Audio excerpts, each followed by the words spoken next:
Om Sahanavavatu Sahanau Bhunaktu Sahaviryam Karavavahai Tejasvinavadhitamastu ma vidvishavahai. Om Shanti Shanti Shanti. Shankaram Shankaracharyam Keshavam Badarayanam Sutra Bhashya Krutau Vande Bhagavantau Punah Punaha. Ishvaro Gururapneti Murti Bheda Vibhagine Vyomavad Vyapta Dehaya Dakshinamurtaye Namaha. This morning we discussed the background of the 12th chapter, the subject matter of chapters beginning from 7 to 11, where we said that Lord Krishna has described himself in two ways. One, as possessed of all the attributes, all the names and forms, Sarvam Khaluidam Brahma, all of this is indeed Brahma. This is one way of describing God. That is everything. He is a creator, sustainer, dissolver, omniscient, omnipotent, omnipresent. This is one way. Ananta Kalyana Guna Ganaika Nileha, above one who is the abode of all the infinite virtues. One who is the abode of the infinite virtues. Omniscient, omnipotent. This is one way in which God has been described in these chapters. Another way in which he is described also, Lord Krishna describes himself, of course. And that is the beauty of this text, is the Lord is describing himself, he is unfolding himself. Another manner in which he has unfolded himself is that he transcends everything. So he describes himself as immanent, as all-pervasive. At the same time he says he transcends everything. He is beyond all names and forms and qualities and attributes. He is absolute, transcendental. In this way also he has been described. Thus Arjuna has listened from Lord Krishna the exposition of the Ishvara Tattva or the concept of God in these two ways. And the concluding chapter, in the 11th chapter, the previous chapter, as we said, Lord Krishna displayed his cosmic form, showing how he is the whole cosmos, how he is the self of all. Thus in the body of Lord Krishna, Arjuna could see the whole universe, meaning thereby that the Lord, not merely Krishna as a person, Lord the concept, is the self of all. Vishvatma, he is the universal self, he is everything. And then Lord Krishna said at the end of the 11th chapter, Hey Arjuna, Sudu Darshamidam Rupam Drushyavanasayanmama. This Rupa, the form, the cosmic form that you have seen, is something very rare. Deva Apyasya Rupasya Nityam Darshanakankshanaha. Hey Arjuna, the Devatas, gods, are also desirous of seeing this form, but they are not able to see. Naham Vedairna Tapasa Na Danena Chejya. Not by the study of the Vedas, not by the charity, not by performing rituals, not by austerities can I be even seen that this form of mine is available for perception. Then what? Bhaktya Tvananya Shakya Aham Evam Vidhorjuna. Hey Arjuna, it is Ananya Bhakti. It is by the unswerving, single-pointed, non-dual devotion that my devotee can see me, have this darshana, have this perception, and know me. Oh Lord, what is that bhakti? What is that devotion? So what is it? What are the characteristics of a devotee who is devoted to you totally? Then in the last verse of the 11th chapter, Lord Krishna says, Mat karmakrit, mat paramaha, mad bhaktaha, sangavarjitaha, nirvairas sarvabhuteshu, yas samamedi pandava. Hey Pandava, hey Arjuna, this is the one who reaches me. This is the one who discovers me as his own self. Who is that one? So Lord Krishna gives 5 characteristics of the bhakta, which I like to write down on the board because they are important.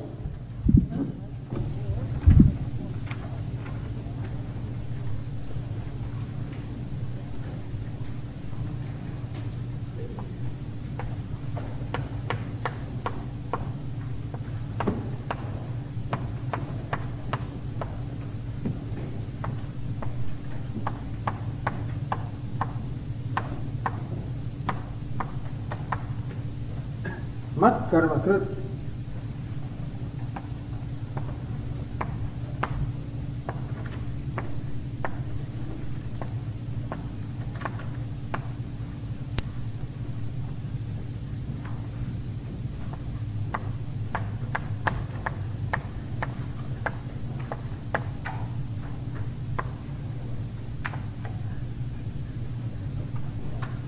One who performs actions for me alone.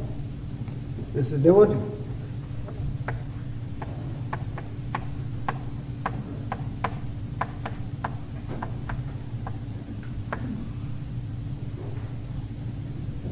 This is 1. 2.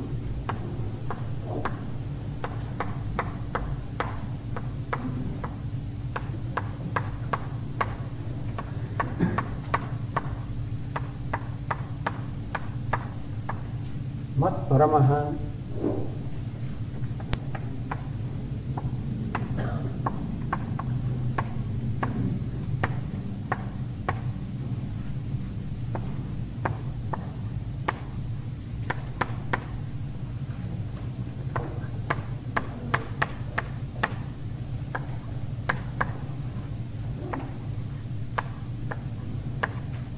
One for whom I am the ultimate goal.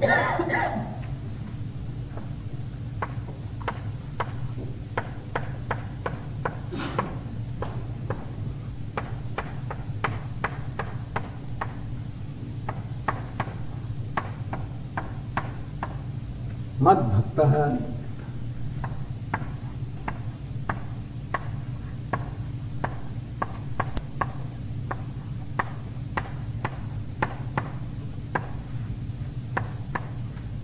One who is devoted to me. See, this mat means I, me. That is Lord Krishna says. So one, karma means action. Krut means one who does. Mat karma krut, one who does all the actions for me. Mat paramaha. Mat means I. One for whom I am the parama. Parama is ultimate goal, the ultimate end. Mad bhaktaha. One who is devoted to me. So these are the 3 things that are told about God, as to what is the place of God in the life of a devotee. He performs all the actions for the Lord, for whom the Lord is ultimate end, and one who loves or is devoted to God. So we ask ourselves, we are, as I said, we are all devotees, and these characteristics will be found in all of us also. Depends on what it is that I am devoted to, of course. Everybody is a devotee. And everybody also, as I said, is seeking some end, no doubt. But whatever my perception of what I am seeking, that is what determines what I am devoted to. At any moment I am devoted to that which is the most important to me. If at a point in time wealth is most important to me, I am a devotee of wealth. If at a given point in time power is most important to me, I am devoted to that. If for someone wife is important or husband is most important to that person, well, he or she is a devotee of wife or husband. If a child is most important, I am devotee of that. If country is most important, I am devoted to that. Whatever I look upon as most important in my life, I am automatically devoted to that. I need not even make an effort. So that is why this viveka or discrimination, what is most important in life is so important. Lord Krishna says, a devotee is the one for whom I am the goal, I am the most important. That the world is there, the various achievements of the world are there, but they are not the end, they are the means. And therefore, as we say, artha, kama, wealth, power, pleasure, all of these are there in the world. But they are not the end for the devotees, they are the means. So he achieves them, if at all, for the sake of the Lord and not for any other sake. So mat paramaha, very important. What is most important to me? And then, if whatever is most important to me, to that end automatically my actions are going to be devoted. If wealth is most important to me, whatever I do will be done automatically to increase the wealth. Similarly, if God is most important to me, whatever I do is going to be done as dedicated or dedicated to God. And whatever is most important, I automatically love. And therefore, if God is most important, then the devotee loves him. So love is in my heart, heart also is offered to God, mad bhakta. This understanding of the ultimate goal is generally in our intellect. Is our understanding as to what my ultimate goal is. And so, if God is ultimate goal, you can say that even the buddhi, the intellect, also is offered to God. And then, with that, I do perform actions with my hands and legs, with my body. So when actions are also offered to him, that means that my hands and legs and my body is also offered to him. He wants everything. He does not want anything, he doesn't want any kind of a jealousy. He doesn't want competition at all. He wants that everything should be offered to him. Sarva dharman parityajya mam ekam sharam vede. Give up all other pursuits and be devoted and surrender to me alone. He doesn't want any competition. He doesn't want, he is totally a jealous God who doesn't want anybody else other than him. How do we accomplish that? For that he tells us the other two things.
Sangavarjitah, one who is free from attachment.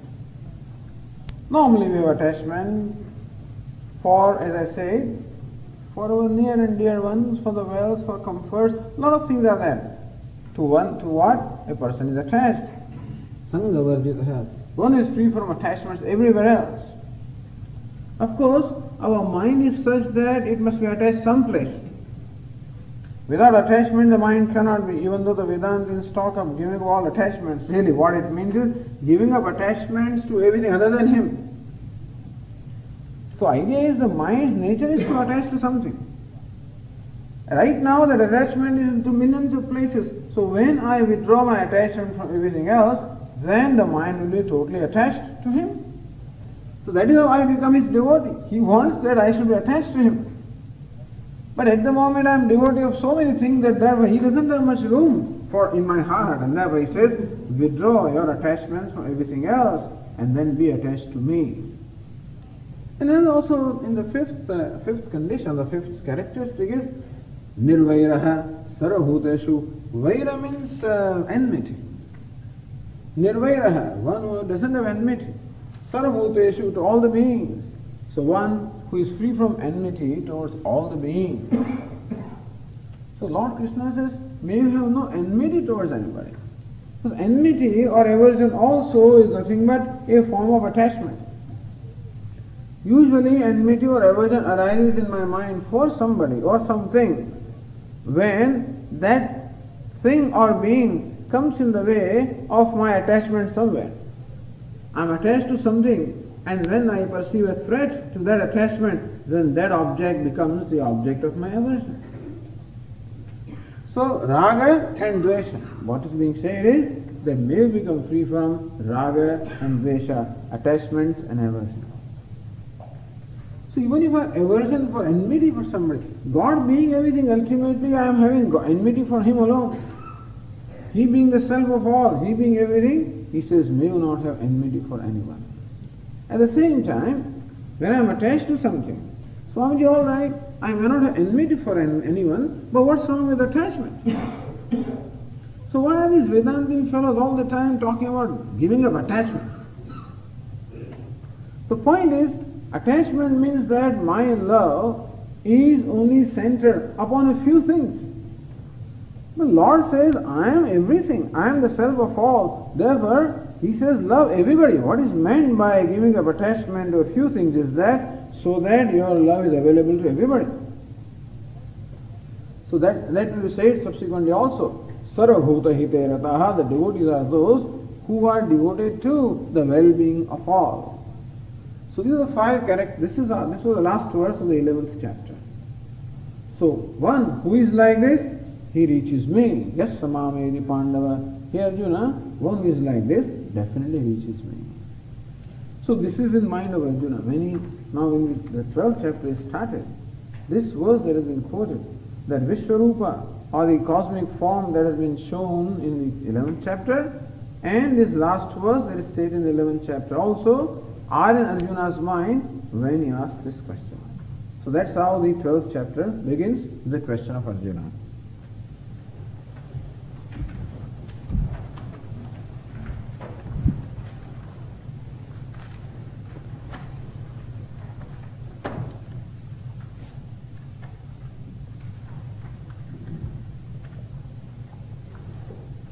Let us read the first verse. They have given you these new sheets because something has been sort of missing in the old ones.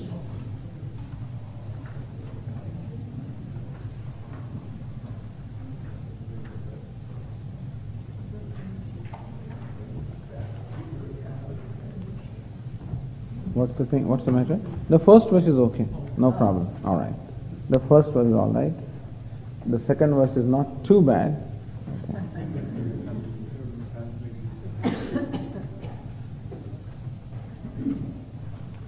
Arjuna uvacha evam satata yuktaye bhaktāstvam paryupāsate ye chāpyaksharam avyaktam teshāṃ ke yoga vittamaha.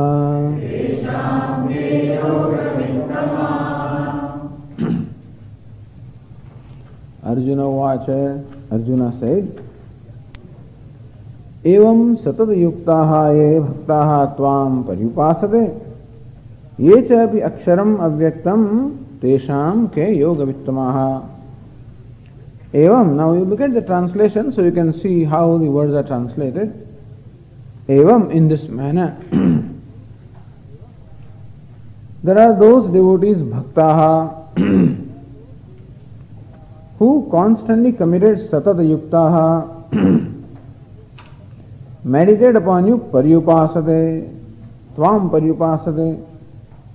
So the first line of the verse describes one kind of devotees. Ye chapi, and also those who aksharam, avyaktam, those who seek you as one, aksharam, who is not subject to decline, avyaktam, not available for objectification. So, doesn't matter, the first verse is okay. I mean, So Arjuna says that there are these two kinds of devotees. One who worship you, possessed of all the attributes, and others are those who worship you, who is devoid of all the attributes. So Saguna and Nirguna, Lord with gunas, attributes, forms, and Nirguna, the Lord who is beyond the attributes, beyond the forms. As I said, these two forms of God have been presented in the chapter so far. And so Arjuna wants to know, Tesham ke yoga vittamaha, who are the greatest knowers of yoga? Who are the better among them? So this question is interpreted generally like this, that those who are the devotees of Saguna Brahma or God with attributes, and those who are devotees of Nirguna Brahma, so devotees of God without the attributes, which of them are better? That means, is Saguna Brahma Upasana or Nirguna Brahma Upasana? Is worship of God with attributes, is it better, or is worship of God without the attributes? And in second verse, Lord Krishna seems to say that the worship of God with attributes is better. In fact, this 12th chapter, Lord Krishna describes the worship of God with attributes, Saguna Brahma Upasana, primary. So, why is it so? Why should Arjuna ask a question like that?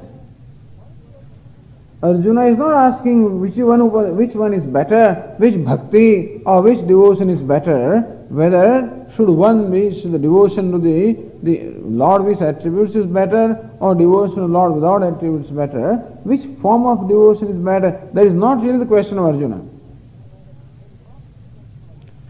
Arjuna's question is, what is it that I should do? Should I worship you, the Lord, with attributes? Or should I worship you who is beyond the attributes? Which one is better for me? This is how we should understand the question. Because there is no question that ultimately one has to know the God as the very self. The primary teaching of the Upanishad is Tattvamasi, that thou art. Or the student recognizes Aham Brahmasmi, I am Brahma, I am God, I am the self of all. Brahma means the universal self. I am the universal self, I am the self of all.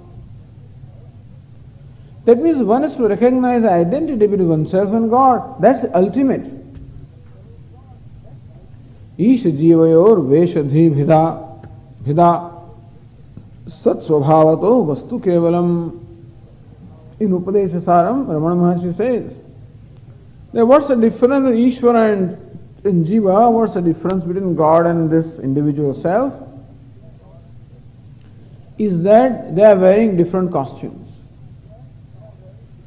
Same Paramatma, same Lord, or the same principle which we used to call Brahma, when it wears the costume of the universal costume, the universal names and form, then he's called Ishvara, he's called the ruler, he's called God. When the same one wears the costume of the individual name and form, then he's called a Jiva, he's called individual self. Sat Svabhavato Vastu Kevalam. However, this reference to Svabhava, the true nature, Vastu, the truth is one alone. So universal self, the self of all beings, and the self of individual being are one alone. There is no difference. So this is the truth that we have to ultimately recognize. You see, what this means is that when it is said that I have to recognize a God ultimately as my own self, as to say, the kingdom of heavens is within, so they would say. Christ would say, the kingdom of heavens is within. Meaning thereby that the heavens that you are seeking is really to be found within yourself as your own self. So thus this teaching revealing the oneness of whole existence, and thus overcoming the idea of a sense of individuality is the fundamental teaching. The only way that I can feel satisfied in my life, or I experience that freedom that I am seeking, is only when I become free from every form of limitation. And that is only when I discover myself to be limited. And that is only when I discover that this body-mind complex is not I, because that is limited in every way, but that in spite of the limitations of obtaining the body-mind complex, that I am the self, which informs this body-mind complex, which enlivens the body-mind complex, which enlivens everything else, and which is in fact the substratum of everything. So only when I recognize myself as that is when I can see myself as free from every form of limitation. And then alone there can be a total satisfaction in life. Then alone there can be the sense that whatever is to achieve in life has been achieved. But how about myself? The self that I am, is the self with attributes or without attributes? Let us at the moment leave aside the idea of God, but let us look at the self. Who am I? Am I the one with attributes or am I the one without the attributes? Who am I? So, if you look at our own self, I find that all the time the way I appear or the way I see myself is constantly changing. I seem to be assuming a variety of roles from morning till evening. As I said, now I see myself as a teacher.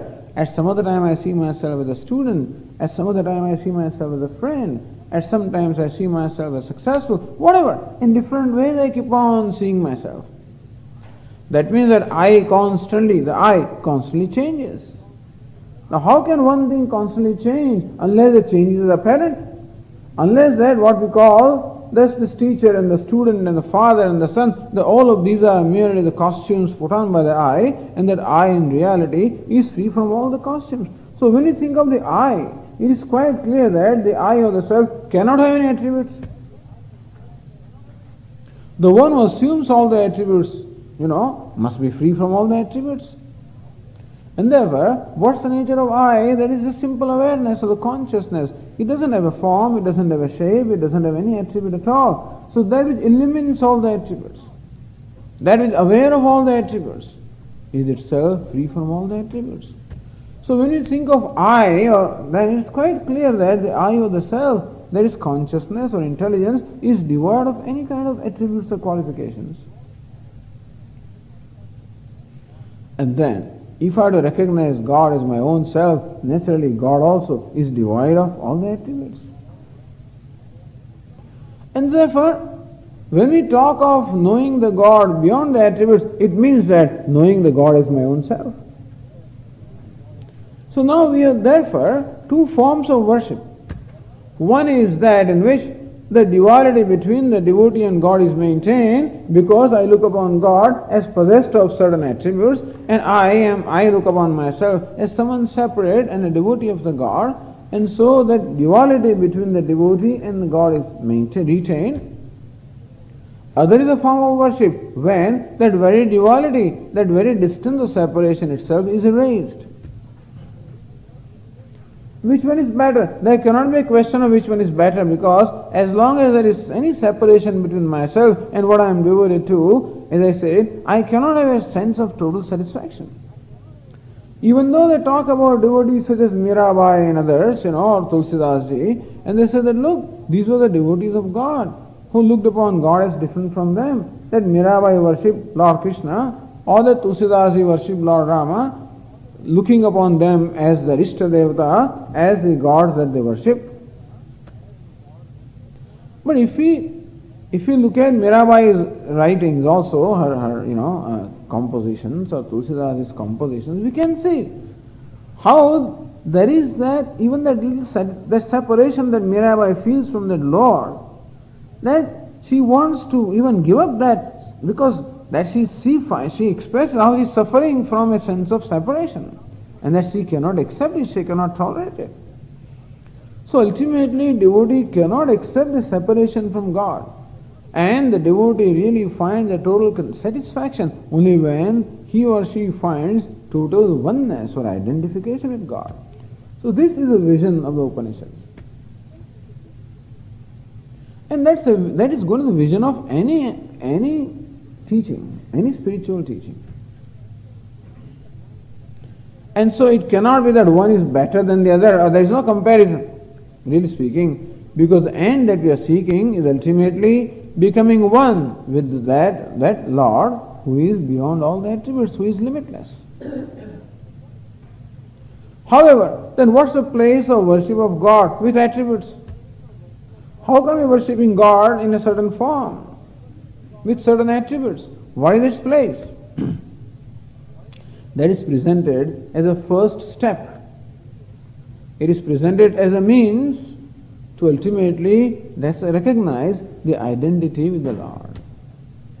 Meaning thereby that in order for me to know the Lord as He is, I must first get identified with Him, and then I discover Him as my own self. Two steps are there. First is identifying with Him, and ultimately recognizing Him as my very self.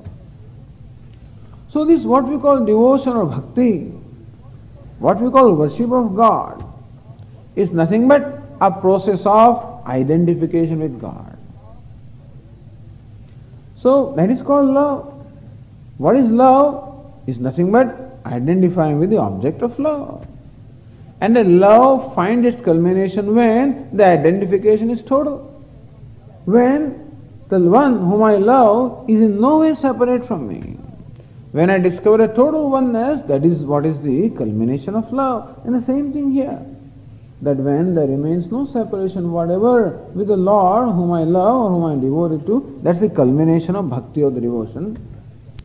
And for achieving that, we use these forms or attributes as the stepping stone, as a very aid in order to help us ultimately become free from the need of the form also.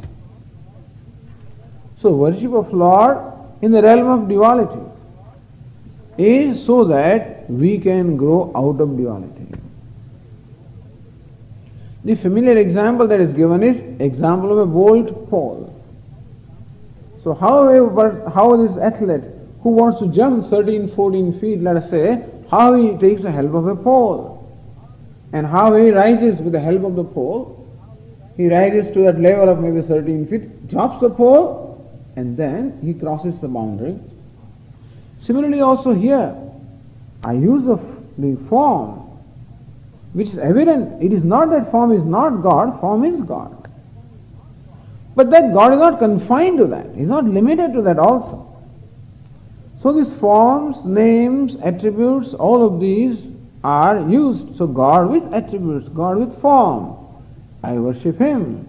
Like I use that old pole. Ultimately to drop that, to grow out of it, and ultimately to discover the oneness or identity with the Lord. So this question often arises in the mind of the students of Vedanta. That Swamiji, if what you are saying, Aham Brahmasmi, I am Brahma, I am God, then who is worshipping whom? How can I worship myself? And that is true. Except that I worship myself because I do not know the self is Brahman. So who worships whom? I who look upon myself as an individual being, worship God who is the self of all. That's all. And so this worship in the realm of duality, that is why, how do we function in duality so that we ultimately grow out of duality? That we are born in duality, we also work and live our life in the realm of duality. How do we live our life in the realm of duality so that ultimately we become free from duality? That whole method is called yoga. That's what Lord Krishna is teaching. So how the very interaction or very relationship, very interaction in the duality itself can become means of becoming free from the limitation of duality. That's called bhakti. So even when Lord Krishna is teaching karma yoga, it is bhakti only. Yoga is means of attainment of God. That's called yoga. When karma or the action becomes a means of attainment of God, we call it karma yoga. So really karma yoga and bhakti yoga are not two separate yoga in as much as yoga means a means of attainment of God. And that karma or the action becomes yoga only when action is performed with devotion. So bhakti is not something that you do. What is bhakti? In India particularly, people feel that they always associate bhakti with a certain form. Swami, I am doing bhakti. So when you say I am doing bhakti, that means that I am doing japa, or I am doing archana, or I am doing my prayers, and I am doing something. A particular kind of action is generally described as bhakti. But it's not a particular action that can be called bhakti. It is really the spirit behind the action that is called bhakti. That is why Lord Krishna here teaches in the Bhagavad Gītā how all the actions, any action that I perform can become bhakti, can become yoga, when there is spirit of bhakti or devotion behind that action. So that's a wonderful teaching. How to convert our mundane day-to-day life into spiritual life when the spirit of devotion is inculcated in whatever we do, then whatever we do, doesn't matter what it is, it becomes a means of taking us to God. It becomes yoga. So this whole understanding, this whole exposition and understanding of God is so necessary, because then alone karma yoga is possible. Karma yoga means performing karma or action in the spirit of devotion to the Lord, in the spirit of offering to the Lord. So when can I maintain the spirit of devotion? When I understand what Lord or God is.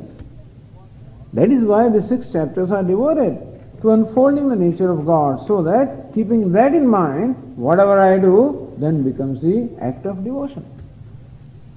So understand that devotion is spirit and not an action. It is not a given action can be described as devotion.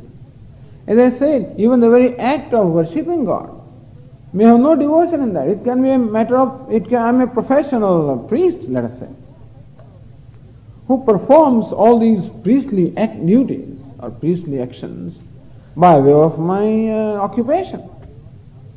I am not saying that a priest is not a devotee. What I am saying is a given action doesn't make me a devotee. On the other hand, I may be just sweeping the floor.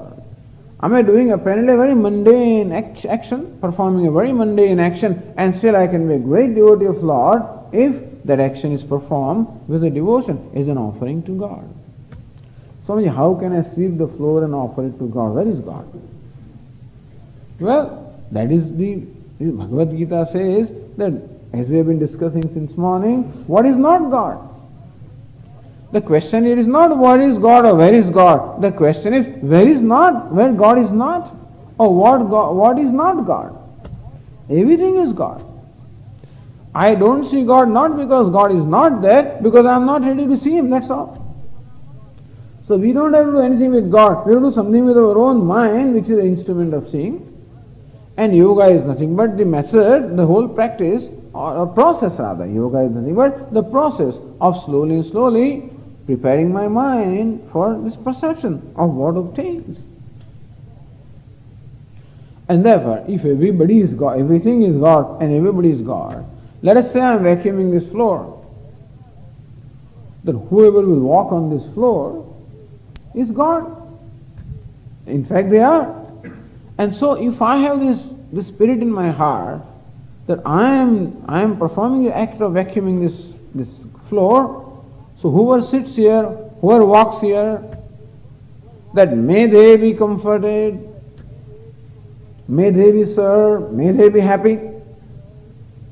I am cooking food in the kitchen, whoever is going to eat the food, so Lord, in the form of all those who are going to eat the food, may they be happy or appeased. Any action that I perform is always going to help somebody. And if I, as I say, do not confine my idea of God to a particular form, but if I look upon at least I have the spirit. I may not even see God everywhere as yet. If I see God everywhere, of course the question doesn't remain. But right now I don't see.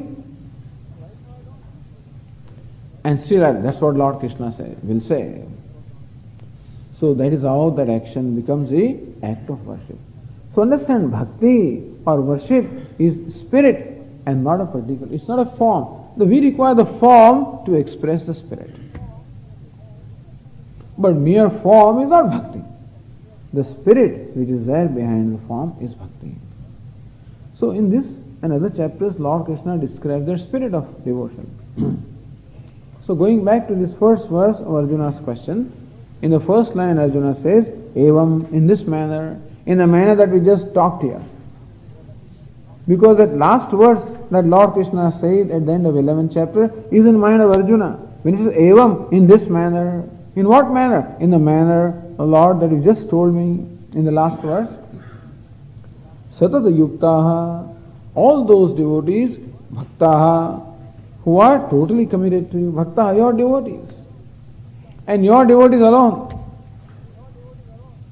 Of course, even to become that bhakta of Saguna Brahma is going to take a long time. That is why we start with this. We start with being devotees of God who is evident to us. So ultimately we know the God who is not evident. What is evident also is God, and worship of that which is evident becomes a means of knowing the one who is not evident. So ye bhaktaha, ananya sharanaha, those devotees who are totally devoted to you, totally committed to you. Satata yuktaha, all the time yuktaha, that means all the time serving you. All the time we're serving you with their actions. Means whatever actions they perform for you. The first condition, mat karma krit. So those who perform actions for me alone. That me, as I said, is the evident God. So whenever I perform any action, if I have this in my mind, that may this action please the Lord in a given form, may this action please the Lord in the form of those who are going to eat this food, may this action please the Lord in the form of those who will use this floor, may the action please the Lord in the form of little ants. I don't know, you may be feeding the ants, feeding the birds, doing something. You are doing your gardening work. May this action please the Lord in the form of these plants, flowers, So whenever any action is performed with love. And love not merely for the flower, but hopefully for the God in the form of flower, then that would be even better. It's good enough that I perform action with love. That itself is bhakti in a way. So any action I perform with love, it's fine. But if I perform that action with love for the Lord, who will be the beneficiary of that action, that's even better. So gardening is done for worshipping the Lord in the form of plants and flowers and trees. You write poetry also, for the Lord in the form of nature, whatever I describe. So everything is God, is no problem. If God was confined someplace, in a certain form, in certain place, then we may have some difficulty that we must go to that place. Or we must only worship in a given form. But here, so that is the reason why in the 11th chapter, Lord Krishna displayed his cosmic form, demonstrating thereby that I am everything. Satata yuktaha, all the time serving you. Bhaktaha, second one, devoted to you. Pariyupasate, and they meditate on you, they worship you everywhere. Paritaha upasate, worship you in every way. Satata yuktaha, always concentrated in you. Bhaktaha, always devoted to you. So bhaktaha, their feelings, the love is for you. Satata yuktaha, their mind also is in you. And their actions are also centered upon you. They are not ordinary bhaktas. Arjuna is asking about the devotees who are very exalted devotees. But then this is a description of devotees, exalted devotees worshipping God in form. So that is the first line. So Arjuna says these devotees. And on the other hand, next second line, ye chapi, and those also who worship you, who is aksharam, avyaktam. So those who worship you, who is akshara. So kshara means declinable. Akshara, that which does not decline, that which does not perish. Akshara means imperishable. Now see, to contrast it, the world, the God that we see is all perishable, all the time changing.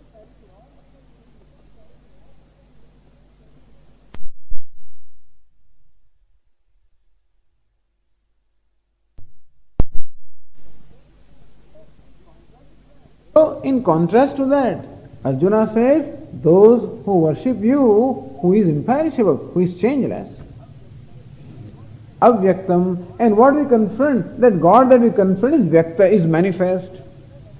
In contrast to that, Arjuna says, those who worship you, who is avyakta, unmanifest. So manifest and unmanifest. So Lord Krishna describes again and again, like in the 15th chapter that we chant before our meals, Dvavimo Purusha Loke Sharaschakshare Vacha Sharas Sarvani Bhutani Kutastho Kshara Uchyate Uttamah Purushastu Anya. So Lord Krishna says, see my expression. This is I, the perishable. I appear as a perishable world of effect. I appear as imperishable cause. And in reality, I am beyond both cause and effect. So this world of the Lord manifest as the world can be characterized as made up of what we call the cause and effect chain. Because the universe is all nothing but cause and effect. Change. That which is substract on the change himself is changeless.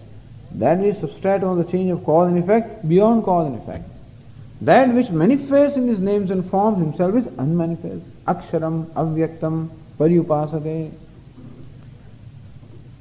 So, these are the two devotees, those who worship the manifest, others who worship the unmanifest. Those who worship the perishable, others who worship the imperishable. Tesham, among them, ke yoga vittamaha. Who are those who can be considered as the greatest knowers of yoga? Yogavit, yogavittara, yogavittama. Yogavit means knower of yoga. Who are the most exalted yoga? Means who are the most exalted devotees? Who are the most exalted bhakta? Why does Arjuna ask that? He doesn't ask, what should I do? That is why sometimes it confuses. What is the purpose of this question?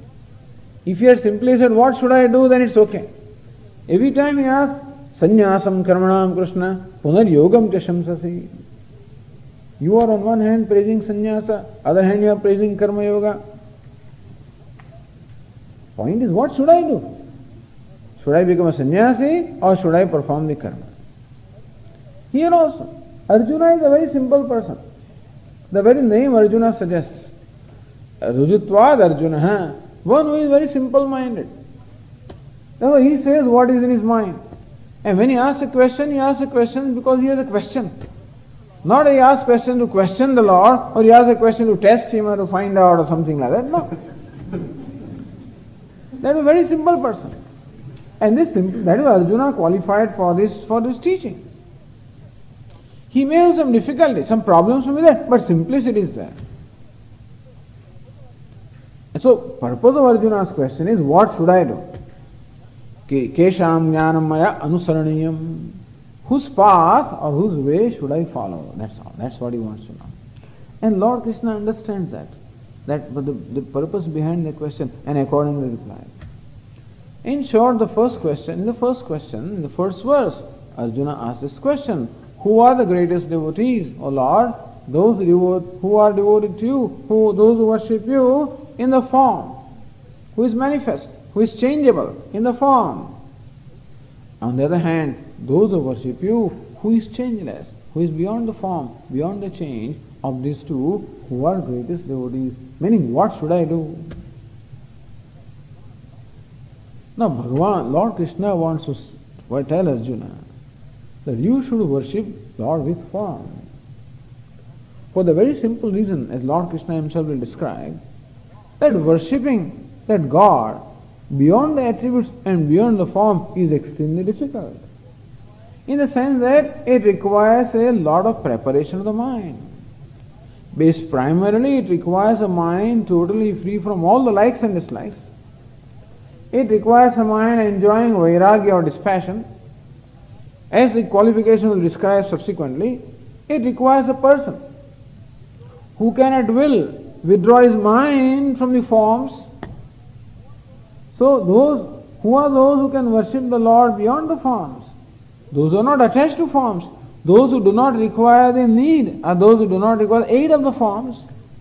So for those who the need for the forms and the attributes is not necessary there, so those who have become free from those needs, in short, having performed this worship, those who have grown out of it, attain that state of maturity, they alone can perform the worship of the Lord beyond attributes. So, rather than saying who is better and who is not better, Lord Krishna also replies in a way that requires to be understood. So in the second verse when Lord Krishna replies, he in effect says that the devotees of God with attributes are better. In short, Lord Krishna in this 12th chapter is prescribing devotion of God with attributes in a way. Because Lord Krishna believes that Arjuna is most suited for that. And that is why we find here this Saguna Upasana, Saguna Bhakti, the worship of God with attributes is what is being praised here.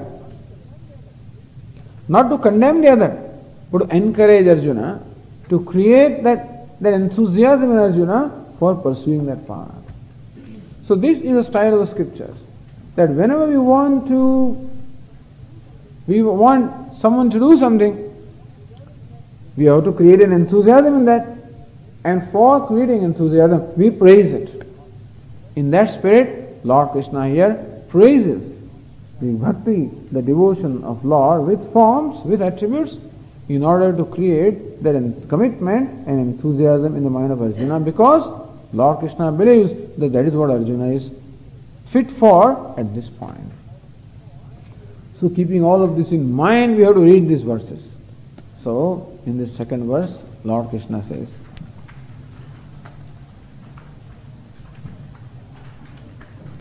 Śrībhagavānuvaca Mayyāveshya mano ye mam Nityayukta upasate Shraddhaya parayopetaha Te me yuktatama mataha. Shri Bhagavan Vacha, the Lord said, Mai aveshya manaha ye maam nitya yuktaha upasade shraddhaya paraya upetaha te me yuktatamaha mataha. So this is a style. First we read the verse. Second step is to break all sandhis, as I just did. Third is to give meaning of the words. A Vyakhyanam has all these characteristics. So Vyakhyanam has all these, says that first of all you must separate the sandhi, give the meaning of each word, explain the samasa, explain the sentence, and then expound the sentence. That is how it works. So look at the translation now. Lord Krishna says, Mayi aveshya manaha, Mayi in me. Now unfortunately that verse is complete. That's good. So Mayi means in me, aveshya manaha. So those who make their mind enter into me, avesha, pravesha, entering. So those people who make their mind totally entering in me, committed to me. Nityayuktaha, being ever united with me. Upasate, those who worship me, meditate upon me. Second line, Shraddhaya paraya upetaha. Upetaha, endowed with. Shraddhaya, with faith. Paraya, unflinching faith. Endowed with unflinching faith.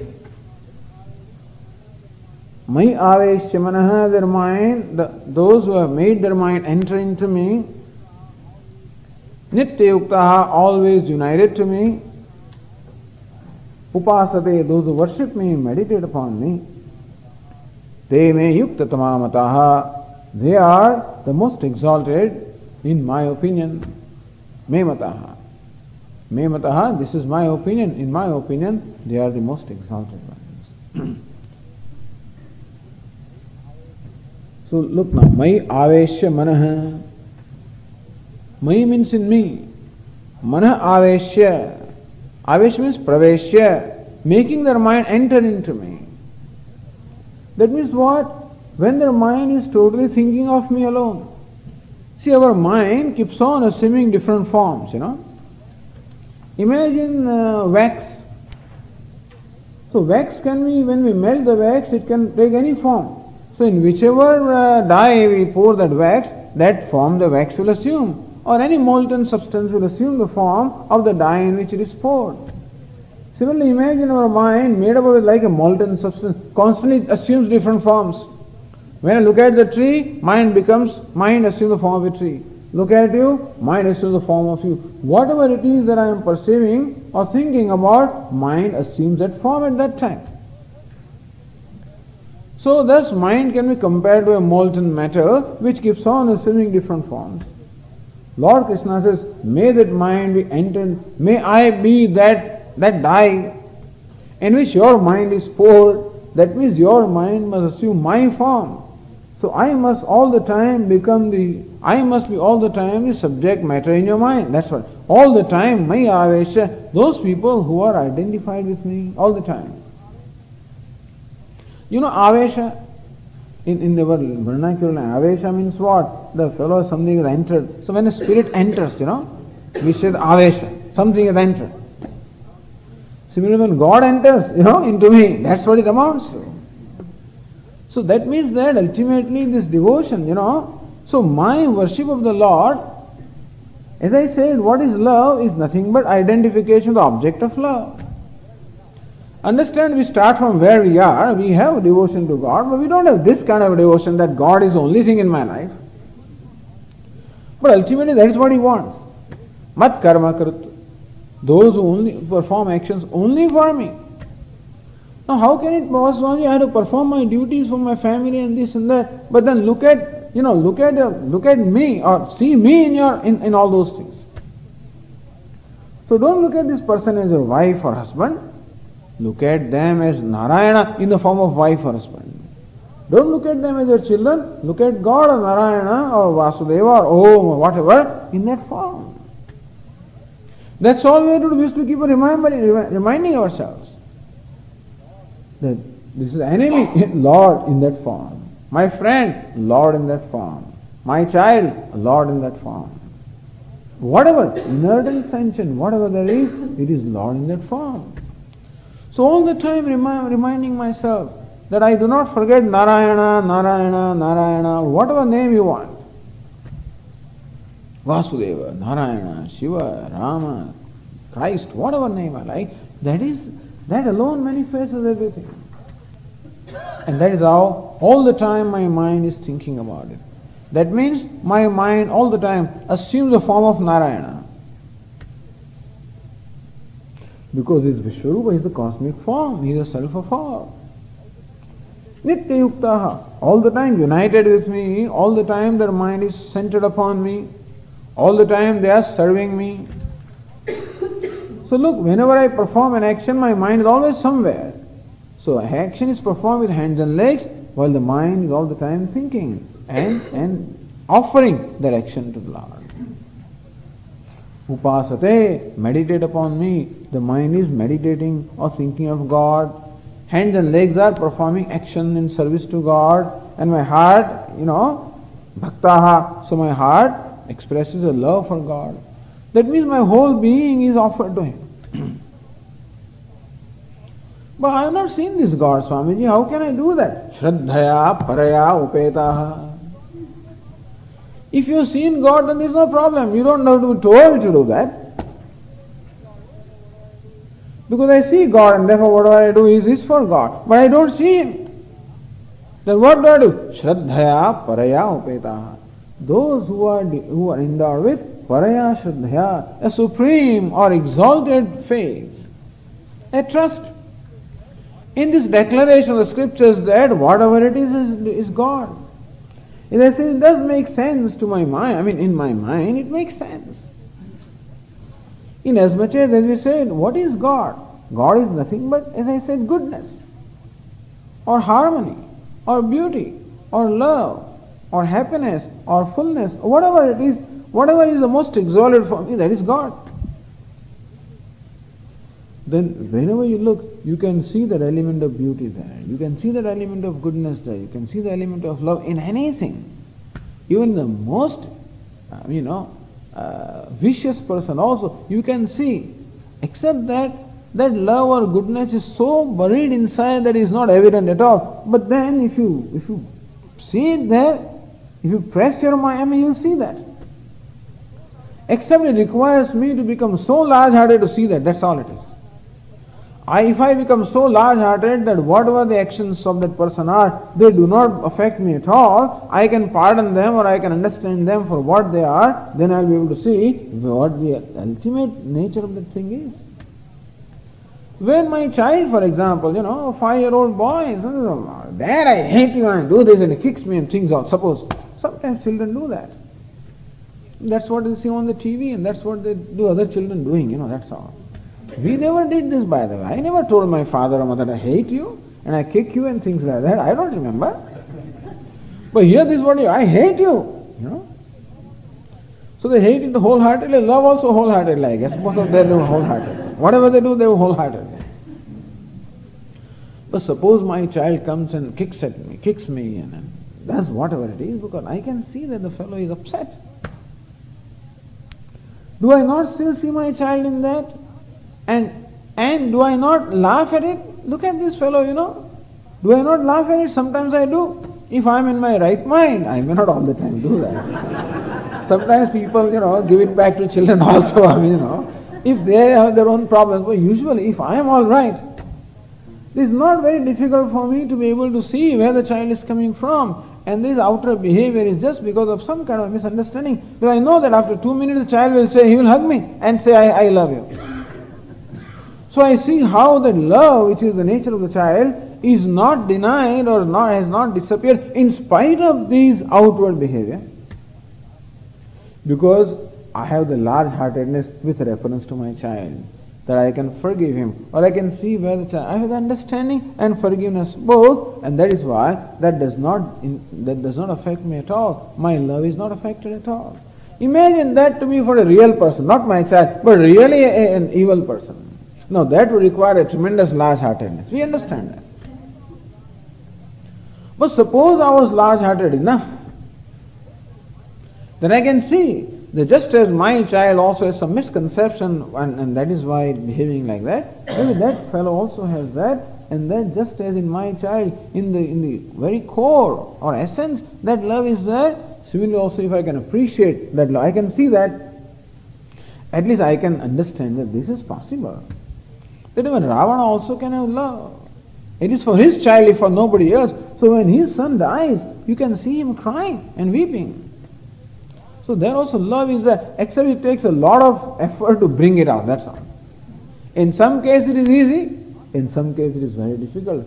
It's not that I have to do something to him, all it means is I have to grow, that's all, bigger than what I am. So every situation challenges us to grow, really.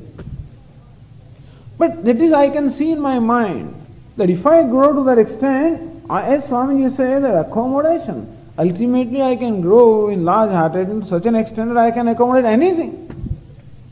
If you can love your pet, you can love even a retarded child, you can love anybody. And we see people, we see people being able to love anybody. That shows the heart has become pure. So I can understand that if my heart becomes pure, that I would not have any difficulty in seeing God in all of them. How he assumes different forms and comes in different ways. For my own entertainment, I guess, because Swami, why should we create that? Why should we not create it? Why should this be that? Why should it not be that? Tell me, then what will be that? As I say, if you try to improve upon this creation, it is going to be a futile task. And for me to judge that this is right and wrong also is very difficult because I have such a limited knowledge. At the most I have the knowledge of 50 years of this person's life or my life. That's all I know. What do I know about the infinite time that has gone in the past and that is going to come in the future, and how this action will have effect upon that? I don't know these things. Therefore for me to judge something as right and wrong also, it's better that I leave that also to God. Best is to leave all responsibility to Him. That's all. Let Him decide what is best for me also. That's why they say don't even ask, don't even have a desire. Meaning that don't ask, or even if you have desire, don't express it in a given form that God give me this. Let Him decide what is best for me. Shraddha, there is omniscient. He knows everything. Shraddha, the faith, omnipotent. He is all powerful, and therefore He is capable of doing whatever is required for me to do. One may be omniscient, omnipotent also, but if he is cruel, no. He is what? He is Kripalu. He is all benevolent. So this is Shraddha. This Shraddha means faith in God. What's the faith? There is omniscient, omnipotent. At the same time, Srudam Sarvabhutanu, 5th chapter, Lord Krishna Himself said, I am the well-wisher of all. Because He is the father, He is the mother, He is the grandfather, and therefore I am His child, and there is no reason why He should be cruel to me. My well-being must be in His heart. Shraddha. I don't see it, Swamiji, I don't see how it is so. If I am His child, why should He do this to me? And so, very often this happens to me, that my faith gets shaken up. So that's why we require Shraddha. These Mahatmas who tell us the story, Shraddha. There are many stories are there. But this story of a European couple, apparently, there were a number of people riding in a big ship. Among them was this European couple, husband and wife. They loved each other. It happened that as the ship is in the middle of the ocean, then all of a sudden a huge storm came. And looked like the ship is going to sink and everybody is running around what to do, All kinds of things are being done. And this woman finds her husband just standing on the deck and gazing in the water and looks as though he's looking at some play. He's not affected at all, he's not perturbed at all. And she asks her husband, so what is this? Don't you see how the people are, what all they are doing in order to save the ship? And you are not doing anything and you seem to be just so comfortable, as though you are watching some play. That man immediately pulled out a gun from his pocket and held at the forehead of his wife. So do you know that this gun is, is loaded gun? He says, yes. I'm holding this gun at your forehead. Aren't you scared of me? I'm not scared of you. I know that you're my husband. I know that you love me. Stop playing these games now. See, you're not afraid of me at all because you know that I love you. I'm not afraid of him. I'm not afraid of God. I know, even though he's holding this gun at our forehead, I know that he is God. And therefore, he loves me. And there's no reason for me to be afraid. So does it mean that he will always save you? If I have this Shraddha? Not necessarily. As far as bhakta, devotee is concerned, if death comes, I know that Lord has come in this form. It's not for you and I, but there are people like that. When a cobra is coming to him, he says, oh, Lord, I've been waiting for you for such a long time. I can't say that, but this is the Shraddha, this is the devotee. I'm not saying that you do that also. Because no point in simply saying, this is a real spirit in there. But that this is possible. Mrityus sarvaharaschaham, Lord Krishna said in the 10th chapter, I am the death which devours everything.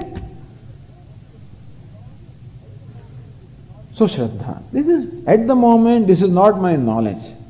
At the moment, this is not my vision. At the moment, this is my faith. Shraddhaya paraya upetaha. When we worship God with form, requires tremendous Shraddha. To see God in everybody and everything that happens is not easy at all. Because a lot of things happen that are not favorable to me at all. In fact, they are very painful to me. And I have a hard time in accepting God who is my well-wisher. That is when it requires Shraddha. Shraddhaya paraya upetaha. Paraya Shraddhaya upetaha. Endowed with unflinching faith. So understand that the Shraddha or the faith is a primary element in this Saguna worship, in worshipping God with form. How can you worship this form here? Let us say Dakshinamurti. How can you offer him flowers and food and things like that? What are you doing to this rock? Somebody told me, right in this Gurukulam. What is this rock doing here? And what are you doing to this rock? That's all he could say, a rock, which it is. But then when we, when we bow down and with all our devotion, what do you don't see a rock there? You don't merely see a form also. In fact, you see something much more than the form. In fact, you see very God there, or to whatever extent we can see. How can you see God? That's just nothing but Shraddha, is nothing but faith or the trust, isn't it? It is Shraddha that enables me to grow out of these mundane things of forms and connect me with the spirit which is there in the form. So every form carries a spirit. Just as this form carries a spirit, every form does. It also recognized that it is not easy for me to worship God in any form. That is why these forms are given to us with which we are comfortable. I am not comfortable with any form that appears before me, Swami, not yet. I can't see God in a donkey and a monkey and stuff like that. That's difficult. Maybe I can see that, but I can't see God in human beings anyway. In a donkey I don't. So difficult. That is the reason why these forms are given to us. They are non-threatening forms, non-reacting forms, always smiling regardless of what you do. And so, that is very important. He's always smiling. You see, somebody noted that. When he was of course an Indian person, but I'm surprised at the age of 50, when he came once to a temple, Swami, hey, all our gods are smiling. I said, it's the first time you see that or what? All the gods are smiling. I said, yes, they smile. Swatmaram, Mudidavadanam, Dakshinamurti Mede. Swatmaramam. So one who is dwelling in his own self and totally content and happy with his own self. And that total contentment or satisfaction or fullness is evident. There's a smile on the face and a gentle smile. Mudita Vadanam. And whether I stand before him like a staff and not bow down, still smiling. If I fall flat, still smiling. If I offer him something, still smiling. Not offering anything, still smiling. So that is what is God intended to be. That he is not threatened by me. He doesn't get upset. That's another problem that we have. Somebody, but this God will get upset with me. Because then we have 59 different things in our puja room, and therefore when I have to show arati, I must make sure that everybody is shown, otherwise what will happen? Otherwise if I show it here, and then this God will also get upset with me. Which is good, otherwise he won't do arati, that is alright. But we have to say that God is the one who can never get upset. If he gets upset, then what? You can't call him God.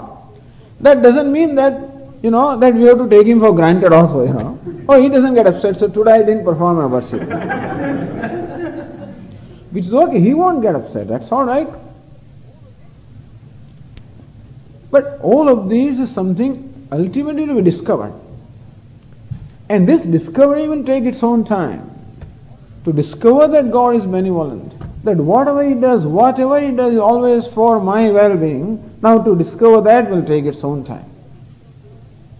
To the extent that I will become free from demands, to that extent, that's all. He will do what he is doing. It's I who has in course of time become free from demand. God do this and don't do this. When I don't make any demands upon him, then I find that whatever he does is fine. But that is what we call growth. That's the inner purification. And for that, this bhakti is this whole process of worshipping God is the very process that brings about that inner purification. And for that Shraddha, Paraya Shraddhaya Upetaha, endowed with that unflinching faith, that is the most principal element, Shraddha. When we do not know something, and still we do it, it all requires Shraddha. Which Shraddha, of course, we have in our life. We have Shraddha or faith in our life, in every action that we do. Right now we are sitting here with some Shraddha. They will get something out of this. Who will come here otherwise? this long weekend, you have a lot of other things that you could do, and you are sitting here, there is some Shraddha, that you will get something out of this. You go to dining hall with Shraddha, then you will get food. You eat food with Shraddha, then you will be able to digest it. And whatever. There is always Shraddha in whatever we do. It's not that we are lacking in Shraddha. Oh, this Shraddha has come, Swami, because of experience. Yesterday I went to dining hall. Every day I go to dining hall, there is food. That is why I have Shraddha. But God doesn't appear to be so consistent. That consistently benevolent doesn't seem to be. Because I have a certain definition of what benevolence is. Therefore, I would be willing to call him benevolent provided does this and does not do other things. Then I call him benevolent. Since I have already made a certain, I have already qualified what benevolence is, therefore I have a problem.